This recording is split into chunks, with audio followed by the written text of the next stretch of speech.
All right. So the next section we're going to talk about are Trump voters, and obviously, like I mean, there's a lot of Trump. Like any organization, any group of people, there's a lot of different opinions and a lot of different perceptions, and there's a lot of reasons why people voted for Trump, and so we're not going to try to. We're not. This isn't a definitive list, but we are going to look at some exit polls. We're going to look at some large-scale national surveys and talk about the main reasons, at least a large percentage, in the majority of people voted for Trump, and it's because it's important because it also it portrays a lot of these narratives or the results of a lot of these narratives that the political right has been pushing for a long time. So I want to start off with saying with his Ta-Nehisi Coates video. He wrote a really great article about how Trump was the first real white president. You have to understand what white is. I mean, when he's talking about white as a racial hierarchy kind of thing, it was more than just your skin color. But it was a really great article. I recommend reading. Let's play this video. It is impossible to imagine Donald Trump without the force of whiteness. That's just all there is. And when you ask yourself, why would majorities of white people across socioeconomic demographics, across gender lines, across education lines, endorse someone who only had whiteness to offer, and all you come to is tribalism?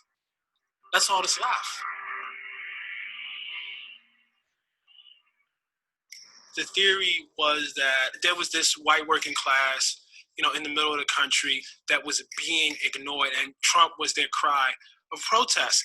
But that ignored the fact that white people across the board in all demographics voted for Trump. What's their excuse?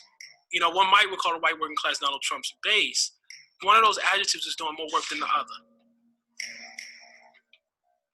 What you have to understand is it wasn't just that Donald Trump was a white dude who showed up and had never held public office. The essence of his identity was the negation of Barack Obama. And that began, with birtherism. Contrary to the notion that that would hurt him, in fact, it looks like it helped him. There's never been a situation in which a white male seeking to be president could use a black president as a foil.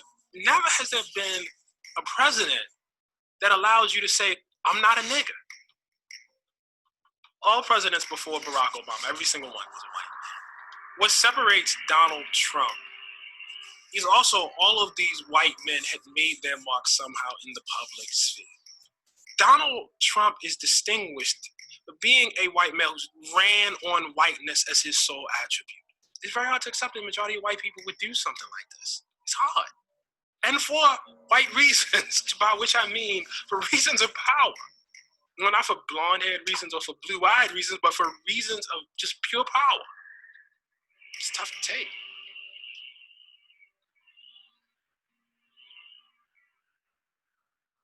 All right. So, again, there's a lot of reasons people voted for Trump. Not everyone was consciously or subconsciously maybe, supporting, even though it's hard. I mean, the guy ran on an openly racist, candidate.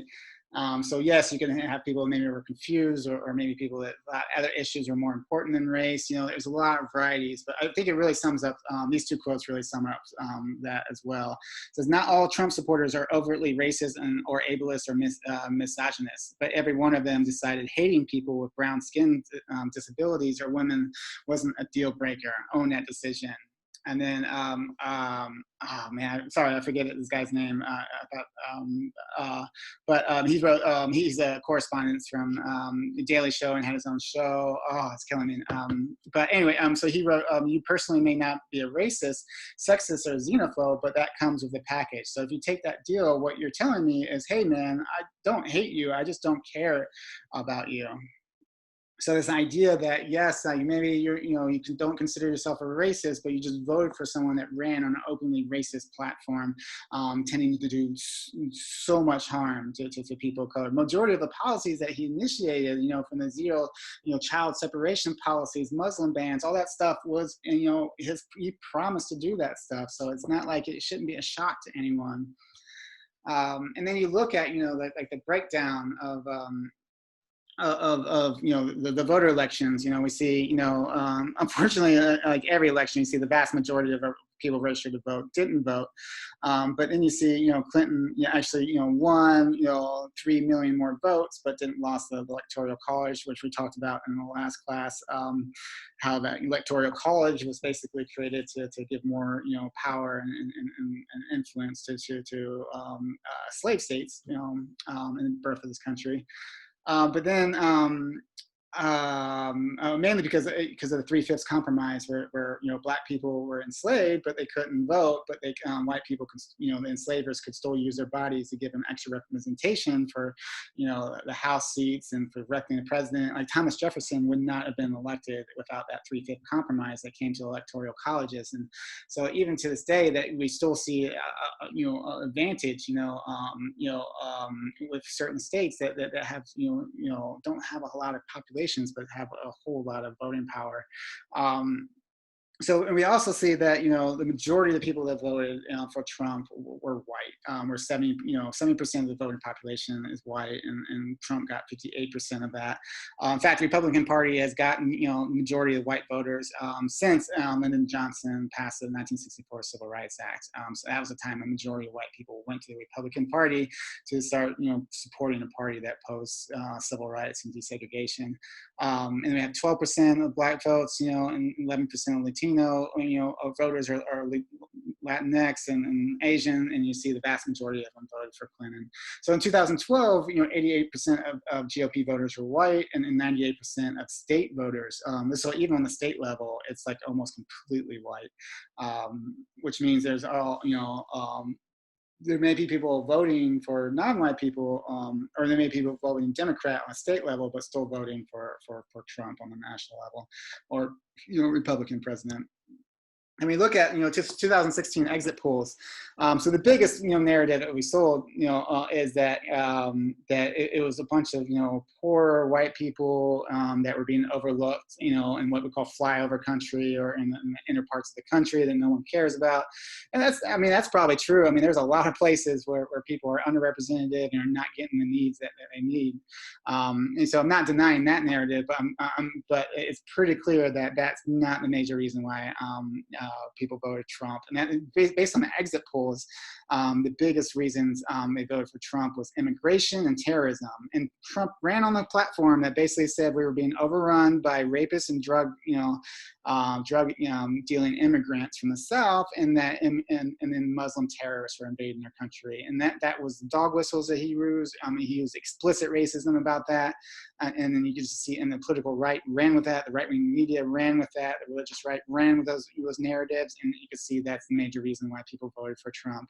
And then the economy was a big reason why people voted for Clinton, but not so much for Trump. So this idea that it was an economic, populism is just simply not true. And then you look at other things too, that people voted for Trump think the criminal justice system is fair, and that there is no racism in this system. That's a big indicator of why which party you vote for. White men and women vote for Trump. Trump basically won white people across every category, but college-educated women, and Clinton barely won that category too by like 1 or 2 percentage points. Income level. A lot of people are like, oh, it's a poor white working class, when in reality, those people voted for Clinton. The poor working class, the poor white working class, along with the white middle class and rich, white upper class, all voted for Trump, but it had very little to do with the fact that it was working class. And then same religion, religious minority, or not religious right, Protestant, Catholic, Mormons, evangelical people, 80% of evangelical votes, older crowd, typically, again, majority of the demographics of people who listen to Fox News are older white men, Christian men. So that makes perfect sense that older white people who or more likely evangelical Christians would vote for Trump. And then, suburban and rural, which is, again, coincides with the fact that, of many of these rural places, the only, talk shows and radio shows they get are conservative, media, Rush Limbaugh. So a lot of this stuff, when you look at the background of all this stuff, especially the political right and the right-wing media, this all makes like perfect sense. So I want to read this quote by Eduardo Bonneville Silva, Racism Without Racists. The Democrats and the pollsters completely misunderstood white voters. Whites in almost all demographics voted for Trump. Only college-educated white women voted for Clinton, but according to CNN exit polls, it was by a 7-point margin. The overwhelming white support for Trump represented the continuation of decades-long trend that has largely gone unnoticed. White voters have been voting for Democrats in presidential elections in smaller and smaller numbers since the 1990s. And for the record, Clinton's loss to Trump was not due to a gender backlash. That is, men voting against Clinton because she was a woman. Albeit men voted for Trump by a 12% margin, this was similar to the margin that Bush got against Gore in 2000. And 54% of women voted for Clinton compared to 42% for Trump, a 12% margin line with the 2012 and 2008 margins between Obama and McCain and Romney, respectively. The biggest factor in this election was race, as white men voted 62-31 for Trump and white women 52-43. And all non-white men voted for Clinton at a rate of 60% or higher. Race trumped gender in this cycle, which arguably has been the case for a long time. Robert L. Reese, one of my former students, analyzed the Democratic decrease in share of the white vote for the Scalawag magazine post-election coverage. And he wrote, the percentage of white people voting for the modern Democratic Party peaked at 44% in 1996 after the party's neoliberal turn after getting destroyed in the pre-Clinton elections. Since 1996, the percentage of white people voting Democrat has slowly declined each presidential election, dropping to 39% for Obama. Hillary only won 37% of the white vote. The Republican candidate won white people by 12% points. 12% points in 2008 and 20% points in 2012. Similar margins to the two previous Democrat candidates who lost to George W. Bush. The difference for this was that he was able to garner record voter turnout numbers among people of color, particularly Black people, to compensate for the gap in white votes. So a couple of things that he's saying. One, first of all, he's not saying that Clinton didn't, that sexism and patriarchy wasn't a huge part of the election. I mean, it definitely was. Clinton definitely faced all kinds of sexism and unfair characterizations and accusations that, men in politics never face, So it's definitely a factor, but what he's saying is not the factor, because if you look at, it wasn't, and Clinton won the women vote, but she lost the white women vote, as she lost the white men vote, she lost the white worker vote, she lost every category that had to do with white people besides college educated women. So race, sexism definitely played a factor in this, but I mean, we have to recognize that race has played the biggest factor, not just for Clinton, but for every election since Lyndon Johnson in '64. He talks about how every election, briefly, he talks about 1996. Clinton, won back a lot of the votes by being what we call a new Democrat, which is a neoliberal Democrat. He wanted to outdo Republicans in destroying welfare systems and raising mass incarceration and things like that. So, so he was able to win a lot of the white vote back. But since then, there's been a decline, and more white people are gravitating towards Republicans. And Barack Obama didn't get won a huge victory, but that victory came from bringing out Black Indigenous people of color to the polls, and not by winning a huge margin on white people. He did win a little bit more white people than Clinton, but yeah, that's not what won his election.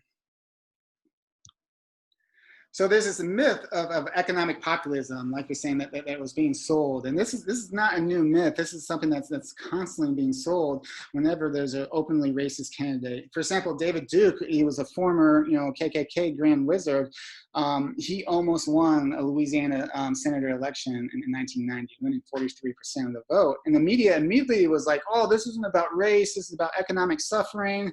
This is populism. They just wanted to, in reality, when we started, when we got all the demographics out, the poorest counties, people facing the most economic suffering, supported, his opponent. In fact, majority of poor people, supported his opponent. It's just that poor white people, along with poor middle class and poor upper class, supported David Duke. So race was the biggest factor in this. But unfortunately, the media kind of perpetuates it because it doesn't like to say that. It's afraid of bias, bias accusations, liberal bias, and all that stuff. But the reality is, these are racist candidates that are being voted on based, primarily on race. And so 26 years later, Trump, very similar to Duke, runs a very openly racist, platform with openly racist, rhetoric. And again, he wins, and everyone's like, oh, it's the poor people, it's a working class. And in reality, we know that most poor and working class Americans voted for Clinton. It was just white poor and white working class, along with white everything else that voted for Trump. And Sierra writes in The Atlantic, Trump embodied his supporters' most profound beliefs, combining an insistence that discriminatory policies were necessary with vehement denials that his policies would discriminate, and absolute outrage that the question would even be asked. It was not just Trump supporters who were in denial about what they were voting for, but Americans across the political spectrum who, as had been the case with those who had been back to Duke, searched desperately for any alternative explanation. Outsourcing, anti-Washington anger, economic anxiety to the one staring them in the face. These supporters will not change their minds because this is what they always wanted, a president who embodies the rage they feel toward those they hate and fear, while reassuring them that the rage is nothing to be ashamed of. The specific dissonance of Trumpism, advocacy for discriminatory, even cruel policies combined with vehement denials that such policies are racially motivated, provides an emotional core of its appeal. It is the most recent manifestation of a contradiction as old as the United States, a society founded by slave owners on the principle that all men are created equal. Nearly a year into his presidency, Trump has reneged on or faltered on many of the biggest campaign promises on renegotiating NAFTA, punishing China, replacing the Affordable Care Act with something that preserves all of its popular provisions, but with none of its drawbacks. But his commitment to endorsing state violence to remake the country into something resembling an idealized past has not wavered. And if you, reading this, this is dog whistle politics. This is straight up Southern strategy. This is straight up saying, pushing discriminatory and cruel policies while making people feel like they're not discriminatory or cruel. And that is ultimately all the research I found, that is ultimately the biggest draw to Trump is he can hurt Black people, he can hurt, minorities, and at the same time, he can make white people feel like the victim with cancel culture and political correctness and all these other things. So, and then economic anxiety, and we talked a lot about this last section, but Obama fixed the economy. Obama, got us out of recession. Obama did record 75 months of job growth, and blew up the economy, did so well. And then Trump took over, and we actually saw a drastically decrease. The economy is still doing well, but it's doing less well than it was under Obama. And if you missed the last section, check out the last section. We go into great detail about that. But the reality of that is. Again, I showed this graph as well, and with Trump voters, while in 2016 they all thought the economy was horrible, and then a couple months later, Trump literally takes over, and is in power for a month, and then snap of fingers, a huge change. Everyone's all of a sudden happy with the economy, or at least as concerned as everyone else in this country. So. A lot of this was just false narratives about what Obama. He ran on a platform that Obama was destroying the economy when in fact he was fixing and bringing us out of recession.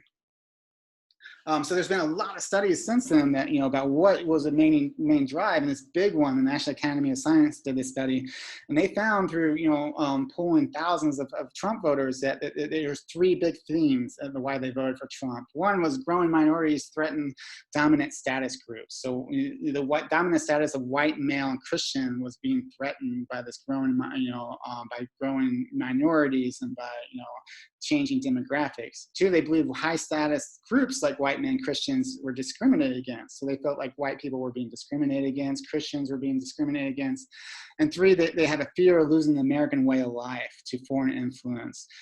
So this is just basically, yeah, I mean, the American way of life is a very nice dog whistle for white supremacy and a white racial hierarchy. And they felt like they were losing that, and that, the Democrats were being changed. And I can understand too, like, I mean, a lot of times, a lot of these things, they have like legitimate concerns, like economic anxiety, fear, safety, and things like that. But the political right turns those concerns, and instead of like, pointing at neoliberalism is why you don't have a job, they point at, the undocumented immigrant who's like barely surviving, and like they're the reason why you don't have a job. Or instead of actually fearing about white terrorism, which is like the main form of terrorism we're facing today, they mislabel civil rights activists as a terrorist, or falsely, construe that Muslim terrorists are all Muslims are terrorists, and that's where you get these belief systems.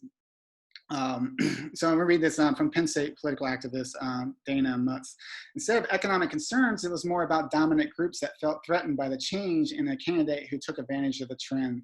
For the first time since Europeans arrived in this country, white Americans are being told they will soon be a minority race. When members of a historically dominant group threaten, they go through some interesting psychological twists and turns to make themselves feel okay. First, they get nostalgic and try to protect the status quo whoever they can. Then they, make America great again. It's a great example. Then they defend their own group, all lives matter. They start behaving in more traditional ways, and they start to feel more negatively towards other groups. This could be a why. In one study, whites who were presented with evidence of racial progress experienced lower self-esteem afterwards.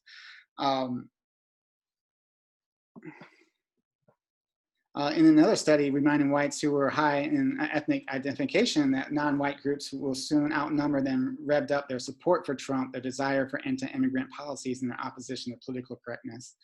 So that was like a big reason, was the changing demographics. So there's a 2008 census report that basically said white people will be a minority, and there'll be a majority minority, and basically not that one group, non-white group, will be the majority, but most of all of the minorities together would be a majority. So white people will become, in a sense, a minority by 2045. And when after that report, that report was, political right just used that report to drum up so much fear of what it's going to be like when white people are on top of the racial hierarchy, which they're still going to be on top. They're just going to have a lot less, less power. But and that really, pushed a lot of and then we see this too. You can see this in a lot of rural towns in the last 30 years. You can see the Hispanic population really, blowing up, and seeing demographics really changing. So you mix that with the census report, and there's just an enormous amount of fear. There was a Yale studies of white people reactions to the demographic change found that this change often scares white voters into voting for politicians stoking fear and implicit and explicit racism. It often causes white sympathy for other whites, and it produces a zero-sum competition between racial groups. This idea that if a black person, makes gains, or black communities make gains, that's less, that white people are missing out. There's something's being taken from white people. Like this is zero-sum game, or some or we're all dividing up a pizza. When in reality, black people gaining rights and civil rights and human rights, it does not take away from white people. But that's something that's this narrative that's pushed for political reasons. And then, so we talked a lot about this. And then, just give you an example of how this is being pushed. Here's some Fox News. In some parts of the country, it does seem like the America that we know and love doesn't exist anymore. Massive demographic changes have been foisted upon the American people. And they're changes that none of us ever voted for, and most of us don't like. From Virginia to California, we see stark examples of how radically, in some ways, the country has changed. Now, much of this is related to both illegal and, in some cases, legal immigration that, of course, progressives love.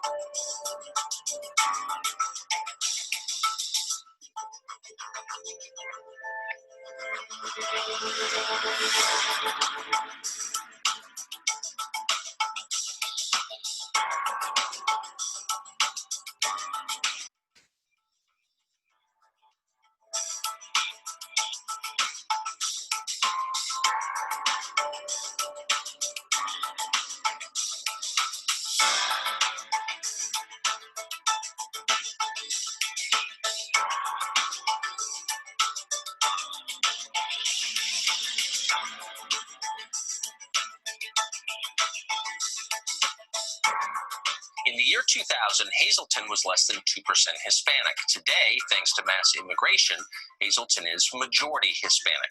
Now, we got those numbers from a recent piece in National Geographic, which quoted lifelong Hazleton residents as saying they no longer recognized their own hometown. They didn't hate immigrants. Most Americans like immigrants. But this was too much change. In fewer than 20 years, the culture their parents and grandparents had built evaporated. They never asked for any of that. It was just imposed on them. They were bewildered, understandably. But it's real, and for a lot of people who used to live there, it's traumatic. We're always told that when you bring in huge amounts of poor people from the third world with low levels of education, that you get much richer when you do that. That's the key to prosperity. No one who makes these decisions does it in their own neighborhood zones, but they're always saying it's going to make you richer. Has Hazleton become richer? No, and quite the opposite.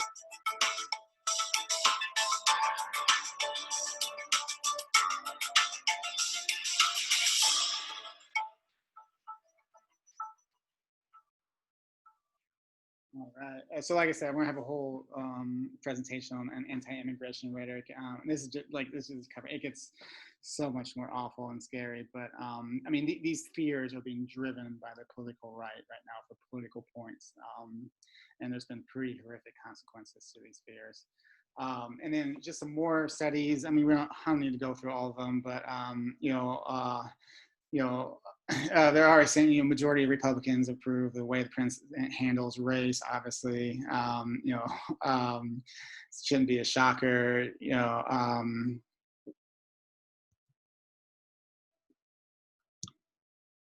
But some of the other one, like YouGov poll, 59% Republicans agree that if blacks would only try harder, they would be as well off as whites, ignoring our complete history. You want to know why anti-racism history is so important, because that's insane with a country that had slavery and redlining and Jim Crow. So 59% self-identified Republicans believe blacks are fairly treated by the criminal justice system, and Republicans agree that increased diversity hurts white people. These are all narratives that the political right are pushing right now. 55% of white Republicans agree blacks have worse jobs, income, and housing than whites because most just don't have the motivation or willpower to pull themselves out of poverty. So again, this idea that we fix civil rights, now it's just lazy black people that are dependent on welfare. That's the reason why they're suffering, and there's no systemic racism anymore. Even though we had on interview that Trump actually, in the last section, Trump actually does, with Bob Woodward, that he does believe in systemic racism, but publicly speaking, he doesn't, so it just goes on for more, like that. And even like when Trump, actually when he told, for progressive congresswomen of color to go back to their own country, this is their country, he actually gained 5% GOP voter approval for doing that action. So, this summarizes it really well. Like GOP, we want traditional 1950s American values. Me, so new social programs, infrastructure funding, cheap college, not-for-profit healthcare. No, what? No, me. Oh, so strong banking regulations, 91% tax rates, over $2 million a year. GOP, God, no. We just want to be openly racist again. And that's where a lot of this is coming from. Like Kim Kelly writes, pundits blame white working class voters and their alleged economic anxiety for Trump's win, seemingly because it's more enticing to focus on poor folks and raucous rally attendees than engage with a prevalence of racism, sexism, and xenophobia in America. In actuality, a significant amount of Trump voters were affluent, and the vast majority of Trump voters were not working class at all. And then you just see more and more of this. I'll leave this stuff up. I mean, feel free to pause it and kind of read about a lot of this stuff. But I mean, you look, again, a lot of these surveys are finding, fears of cultural displacement, support of, a lot of them support deporting immigrants living in the country illegally, economic fatalism, and then, you look at, this idea that it was like, working class people that are struggling with economic hardships, that's what, voted for him. But in reality, most of the people struggling with economic hardships voted for Clinton. So this was not about economic populism. I mean, it may have been coded like that, with racial dog whistles, but this is not about, economic anxiety. And then you see this idea as well as like no matter like look at the executive branch, like the criminal indictments and convictions of past presidencies. Nixon had a lot, but then very slow. Then Reagan had a bunch, and Bush had a bunch. Obama had 0 criminal indictments or criminal convictions, or these are for people that worked in the administration. And then Trump, has 24 criminal. I mean, this was like, I think this meme was made like 2 years ago, so it's even more than now. But had 24 criminal evictions, 89 criminal indictments. So despite that, though, majority of Trump voters still approve of the president, and they don't see him as corrupt. And that's really important because Jason Stanley writes, corruption to the fascist politician is really about the corruption of purity rather than of a law. So they see Trump as above the law, and that what he's really doing is he's even though he's violating our law and violating our Constitution, even though these were all things that people were worried about with Obama, all those concerns went away because in reality it's more about a violation of established hierarchies, of racial hierarchies, of gender hierarchies, and that is he's not violating, and so that's why people don't see him as corrupt. Or at least that's why, Peter Benenard, who wrote this article, is making the argument. He says, for many Republicans, Trump remains uncorrupt, indeed anti-corrupt, because what they fear most isn't the corruption of American law, it's the corruption of Americans' traditional identity. And then another we talked a lot more about this in the second class, but it's a thing called white lash, which is basically white backlash. This backlash to any kind of civil rights gains for Black people, particularly but Black, Indigenous people of color and all. So we see this is a picture of after a Civil War, we had this brief moment of radical Reconstruction where Black people gained rights, and then it was met by KKK violence and voter suppression and white terrorism. Same with civil rights movements, was met with like freedom riders busts, like with violence, lynching, all kinds of like horrific situations. And even now with the election of Obama, and we get Trump and the rise of the new white nationalist movement. So I'm gonna read this quote by John Blake. White lash is a new word coined by CNN commentator Van Jones to describe in part why he felt Americans elected Donald Trump as president. But the term describes an old reality. Dramatic racial progress in America is inevitably followed by a white backlash or white lash. Reconstruction in the 19th century was followed by a century of Jim Crow. The civil rights movement of the 1950s and 60s was followed by President Ronald Reagan and the rise of the religious right. So I'm going to play a video by Nikole Hannah-Jones on Democracy Now! This is, I think, the day after the Trump won the 2016 election. She talks a little bit more about this white lash. Nikole Hannah-Jones. We are going from the first African-American president in the United States to a president supported by the Ku Klux Klan. Your thoughts? Well, I think if one studies history, this is not a surprising outcome. I've been tweeting about this all morning. You look at what happens after the Civil War, after Lincoln's assassination. You get Grant, and then you get Hayes. And Hayes basically returns the white South to power and ends Reconstruction. You look at Lyndon B. Johnson, who, of course, passes and helps pass the most expansive civil rights legislation since Reconstruction. And we replace him in this country with Richard Nixon, who runs on a Southern strategy that plays on the racial fears of white Southerners and white ethnics in the North. And they quickly roll back and decide that they are not going to enforce key civil rights legislation. And now we have the first Black president, and he gets replaced with someone who has been endorsed by white supremacists, white nationalists, and the KKK. So I think while a lot of people are reeling, I think that this is probably a very unsurprising outcome when you look at history. Whenever there are great strides towards racial progress in this country, there is a white backlash, and we're in the middle of that. And I think the media coverage that is trying to call this an issue of working class without saying white working class, when we know that Black, Latino, brown working class did not vote for Donald Trump, is dishonest.